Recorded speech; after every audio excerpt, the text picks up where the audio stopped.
கோவில் ரகசியம். அதிசய சிவன் ஸ்தலம். வீட்டின் தரையில் நெய் சிறிதளவு கொட்டினால் என்ன ஆகும்? சற்று நேரத்தில் ஈயும் எறும்பும் குவிந்துவிடும். ஆனால் புதுக்கோட்டை மாவட்டத்தில் உள்ள நந்தீஸ்வரர் கோவிலில் ஆச்சரியப்படும் விஷயம் என்னவென்றால், இந்த கோவிலில் அபிஷேகம் செய்யப்படும் நெய்யை எறும்பு மொய்ப்பதில்லை. புதுக்கோட்டை மாவட்டம் வேந்தன்பட்டி கிராமத்தில் உள்ள அருள்மிகு நெய் நந்தீஸ்வரர் திருக்கோவிலில்தான் இந்த அதிசயம் நிகழ்கிறது. இங்கு சொக்கலிங்கேஸ்வரரும் மீனாட்சி அம்மனும் அருள் பாலித்து வருகின்றனர். இக்கோவிலில் உள்ள நந்திக்கு லிட்டர் கணக்கில் நெய் அபிஷேகம் செய்து கொட்டி கிடந்தாலும் அந்த இடத்திற்கு ஈக்களோ எறும்புகளோ வராது. கோவிலில் உள்ள நெய் கிணற்றில்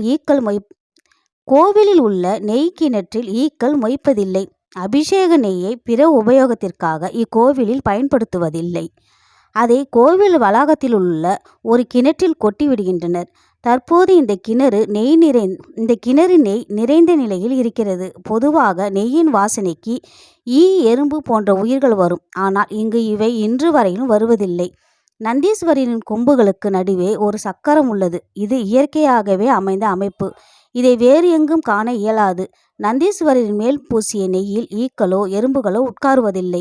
இந்த தன்மைக்கு இந்த சக்கரம்தான் ஆதார சக்தியாக அமைந்துள்ளது.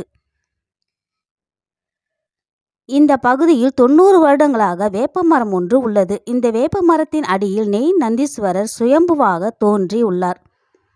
இந்த சுயம்பு நதிக்கு வேப்பமரத்து நந்தி என்றும் பெயரிட்டு வழிபட்டு வருகின்றனர்.